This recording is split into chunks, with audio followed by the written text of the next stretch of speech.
네, 안녕하십니까. 세파스입니다. 오늘은 간단한 기업 소개 영상을 준비해 보았어요. 이 기업은 제 채널에서 많이 다뤘지만 최근에는 다룬 적이 없기에 아예 처음부터 보시는 분들을 감안하여 기본적이고 간단한 기업 소개를 하려고 합니다. 바로 업스타트인데요. 와, 저에게는 정말 애증이면서 저에게 인생과 주식의 쓴맛을 가르쳐 주는 기업이죠. 물론 이를 통해 저는 해탈하는 과정을 겪어서 단단한 멘탈을 소유하게 되었습니다. 업사트에 4년 정도 투자를 하고 나니까 솔직히 말해서 지금의 하락장도 크게 와닿지가 않을 정도의 이 멘탈을 가지게 되었어요. 저뿐만 아니라 업스타트나 이런 성격의 성장주를 장기 투자하시는 분들은 다 비슷하실 거예요. 업스타트는 제가 그렇게 당하고도 여전히 파괴적 혁신 기업이라고 믿고 있는 성장주 중에 하나인데요. 이 매크로 환경에 치명적이지만 그만큼 성장 포텐셜도 높습니다. 네, 혹시나 제 영상의 취지를 오해하실 분들이 계실까봐 이 영상은 제가 그냥 바로 결론 파트부터 먼저 말씀드릴게요. 절대로 사야 한다 추천드리는 건 아니고요. 그냥 이런 재밌는 기업도 있구나라고 정보 차원에서 받아들이시고요. 혹시나 이쪽 분야 투자에 관심이 있으시면 관심 종목에 넣어두시고 좀 더 공부하시면 좋을 것 같아요. 업스타트는 뒤에서 보시겠지만 이 주가 변동성이 워낙 심해서 주린이 분들은 절대 추천 안 하고요. 핀테크나 미국의 금융산업, 거시환경 등에 관심이 있으신 분들은 한 번쯤 주의 깊게 보셔도 좋을 것 같아요. 물론 절대로 큰 비중을 두면 안 되는 주식이에요. 그러니까 기존의 신용 시스템을 뿌리채 바꾸겠다라는 이 목표와 포부가 있는 낭만 기업이죠. 네, 이 업스타트는 2012년 데이브 기루아르에 의해 설립된 미국의 핀테크 기업인데요.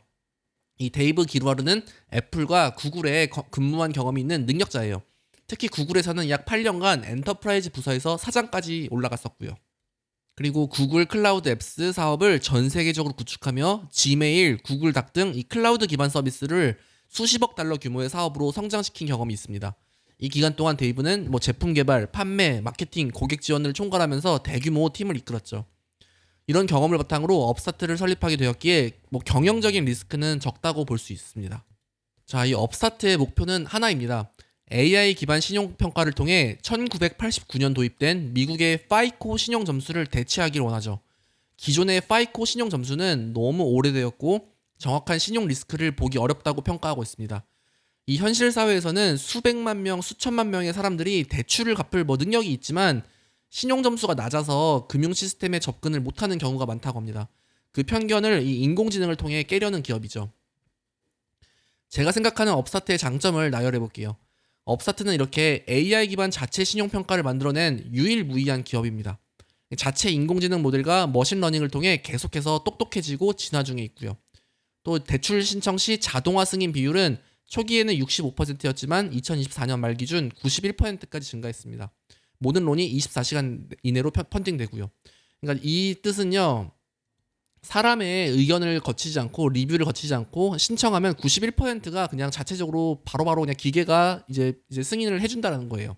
저는 실제로 이제 2020년도인가 업스타트를 통해서 대출을 받아본 적이 있습니다. 테스트 해보려고. 진짜 신청하자마자 바로 승인되고 그 다음날 펀딩이 되더라고요. 네, 그 다음은 이제 현재 미국 내 100여 개의 금융기관과 파트너십을 하며 이제 기술력을 인정받고 있고요. 기존 금융기관과는 경쟁을 하는 포지션이 아니라 협력을 하는 포지션인 것도 마음에 듭니다. 업스타트는 단지 이 신용 기반 기술을 금융기관들에게 제공해주면서 금융기관들이 더 많은 고객에게 대출을 할 수 있도록 도와주는 역할이에요. 그래서 주 수입원은 리스크가 큰 이자 수익이 아니라 이 수수료 기반 수익이기 때문에 이 수익성이 높은 플랫폼 기업으로 볼 수 있죠. 또한 업계 유일무이한 비즈니스 모델을 가지고 있습니다. 이 많은 분들이 업스타트를 파가야나 소파이, 렌팅클럽과 비교를 하시는데 엄밀히 말하면 시장이 좀 겹치는 거지 핵심 비즈니스 모델에서는 경쟁자가 없습니다. 그 이유는 다른 모든 기업들은 기존의 파이코 신용 점수와 자체 모델을 병행하면서 사용하는데 업스타트는 기존 신용 점수를 100% 완전 대체하는 모델이거든요. 이거는 제가 4년을 공부했으니까 반박시 여러분의 말이 맞습니다. 그러면은 업스타트가 대체하고자 하는 이제 파이코 점수에 대해서 알아볼게요. 잠깐. 이 점수는 다들 들어보셨을 겁니다. 이 미국의 페어 아이작에서 개발한 점수 모델이고요. 미국 은행, 대출기관, 신용카드 회사 등 모든 금융기관에서 대출 승인 여부를 결정할 때 참고하는 핵심 지표입니다.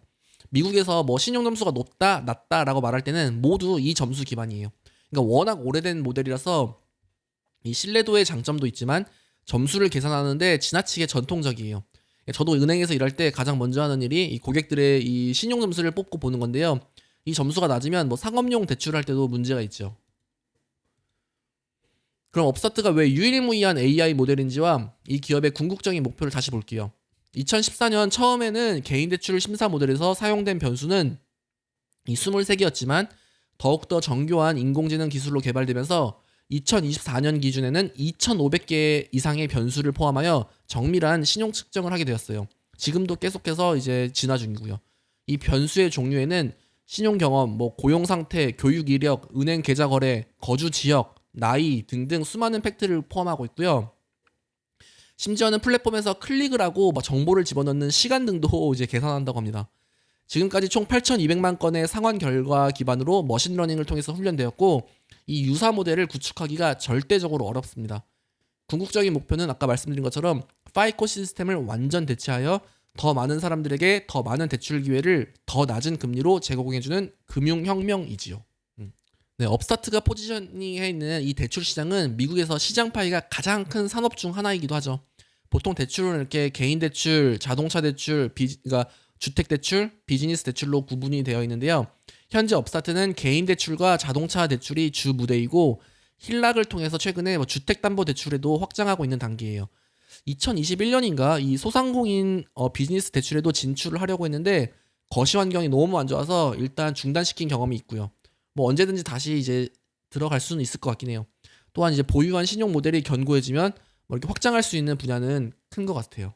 네, 회사의 슬로건은 이렇게 모두에게 가장 좋은 이자율을 제공해 주자 이거고요. 뭐 기존 파이코 모델로 심사하는 것보다 101%, 즉 2배가량 더 많은 신청자들에게 대출 승인을 해주었는데 기존 모델보다 오히려 38%가량 이자율을 낮게 제공될 수 있었대요. 아까 보신 것처럼 이게 기존 파이코 점수인데요. 기존 모델은 정말 정직해요. 이렇게 뭐 신용 점수 560 아래는 대출이 안 돼. 뭐 560에서 650 사이는 이자율이 몇 %야. 650에서 700 사이는 이자율이 몇 %야. 뭐 750 이상은 몇 %야. 이렇게 대부분 이렇게 획일화되어 있어요. 하지만 업스타트는 이 모델 기반이 아니라 더 세분화 시켜줄 수 있는 거고요. 이 표를 보면은 좀 더 재미있어요. 또 자세하게 볼 수 있습니다. 좀 어려워 보이시겠지만 이해하시면 쉬워요. 바로 대출에서 가장 중요한 팩터인 이 그러니까 부도율을 비교 계산한 표예요. 즉 이 수치가 높을수록 부도 확률이 높아진다라는 것으로 나쁜 거죠. 업스타트는 이렇게 등급은 파이코 점수보다 위험을 더 세밀하게 구분한다고 주장합니다. 예를 들어 동일한 파이코 그러니까 점수 범주 내에서도 업스타트는 등급이 A+에서 E-까지 이렇게 5개가 더 있어가지고요. 디폴트율을 동일 안에서도 6배 이상 구분할 수 있다는 거죠. 또 여기서 파이코의 한계를 또 보여주는데요. 동일한 파이코 점수 범주 내에서 범주 내에서 디폴트율 차이가 상대적으로 적습니다. 예를 들어 700점 이상에서는 평균 4.4%, 뭐 639 이하에서는 뭐 이렇게 8.3%죠. 그러니까 이는 파이코 점수가 모든 차용인의 위험을 거의 동일하게 평가한다는 것을 시사합니다. 즉 파이코 점수만으로는 리스크를 정확히 구분하기가 어렵다는 거고요. 그러니까 궁극적으로 이 표를 통해서 알 수 있는 점은 대출 승인 및 이자율 설정에서 파이코 점수보다 업스타트 리스크 모델이 더 정교하고 정확한 지표가 될 수 있다는 점이랑 파이코 점수가 낮더라도 업스타트의 리스크 등급이 높다면 그 낮은 부도율을 기대할 수 있기에 더 많은 고객들에게 더 낮은 이자율을 제공할 수 있다는 거예요. 뭐 간단하게 보시면 이 기존의 파이코 기반에서 가장 좋은 등급은 700점 이상인데요. 이 안에서도 업스타트는 이렇게 6개로 또 이걸 구분을 또 한다라는 거죠. 그러니까 700점이 아무리 그러니까 신용 점수가 높아도 업스타트의 입장에서는 E-로 안 좋은 손님이 있을 수 있다라는 거고 뭐 이렇게 볼 수 있다는 거죠. 굉장히 훌륭한 지표입니다, 이거는. 자, 그럼 업스타트의 리스크를 볼게요. 가장 큰 리스크는 아이러니하게도 업스타트의 알파이자 오메가인 자체 신용평가 모델입니다. 앞서 설명드린 이 AI 기반 신용평가 모델은 계속해서 진화하면서 개선되고 있어요. 하지만 아직 완전한 모델이 아니고 대형 금융기관들에겐 아직 공식 채택이 되지 않았습니다. 즉 아직까지는 시장에서 불안정한 모델로 볼 수 있다는 거죠. 그러니까 이게 잘 유지만 되고 더 많은 금융권에서 도입이 된다면 장점이 될 수 있는 거죠. 그리고 업스타트는 금융당국으로부터 이 AI 기반의 신용평가 비즈니스 모델에 관해서 라이센스를 받았지만 앞으로의 규제 정책은 어떻게 될지 잘 모릅니다. 다음은 CEO 리스크인데 경영적으로는 참 잘하거든요. 근데 투자자분들은 아실 거예요. 이 CEO가 데이브가 이 외모는 범생이에 굉장히 얌전해 보이시는데요. 생각보다 진짜 엄청나게 관종입니다. 그리고 눈치도 없어요. 그러니까 눈치 없는 관종입니다. 그러니까 좀 그리고 트럼프랑도 결이 좀 안 맞는 발언도 많이 하고요. 주주들은 진짜 가끔씩 깜짝깜짝 놀랄 때가 많을 겁니다. 네. 다음은 주식 관점에서 보는데 업스타트는 이게 주식 유통 물량이 상대적으로 적어요. 그래서 진짜 미쳐버린 변동성을 보여주고요. 정말 가끔씩은 단타쟁이들의 놀이터가 아닌가라는 생각이 들 정도입니다. 장기 투자하기에 정말 멘탈이 깨질 때가 많았어요. 뭐 기쁠 때도 많지만요. 뭐 하루에 10%씩 떨어지고 10%씩 오르면 이거 감당이 되겠습니까? 근데 3년 지나 보니까 되더라고요, 이게 감당이. 그러니까 마지막으로 업스타트는 다른 핀테크들도 그렇겠지만 매크로 환경에 너무 취약합니다. 진짜 경기 불황이나 금리 인상, 관세 전쟁 이런 거 터질 때마다 그냥 1년치 수익을 다 반납시킬 정도예요. 하지만 반대로 생각하면 이 또한 기회가 될 수도 있다는 거죠. 회사 자체는 너무 훌륭하고 잘 성장하고 있는데 매크로 때문에 눌려버리는 케이스 중에 대표적인 케이스거든요. 최근 5년간의 주가 추이를 볼게요. 정말 엄청난 이거 백두산이 이렇게 하나 있죠. 업스타트는 2020년 12월 40불 가량으로 상장했는데요. 2021년 10월 올타임 하이인 401달러를 기록했어요. 근데 바로 금리 인상 소식이 터지면서 빠바바바바바바박 빠지다가 2022년 1월에는 12달러를 기록하면서 그냥 거의 사라져 버렸습니다. 그렇게 인공호흡기만 부착하고 있다가 다시 금리가 인하되고 매크로 환경이 안정화되면서 조금씩 꿈틀꿈틀 올랐는데요. 2025년 2월에는 역대급 실적을 발표되면서 96.4불까지 올랐어요. 바로 지난달이죠. 근데 또 바로 최근에 관세 전쟁이 터지면서 2025년 3월 현재 주가는 48.54로 거의 한 달 만에 2배가 빠졌습니다. 맨정신이면 이 변동성 못 버티죠. 저는 여기 한 200불 가량에서 처음에 진입했다가 15불 때까지 버티면서 추매를 하면서 평단을 딱 50불로 맞췄거든요.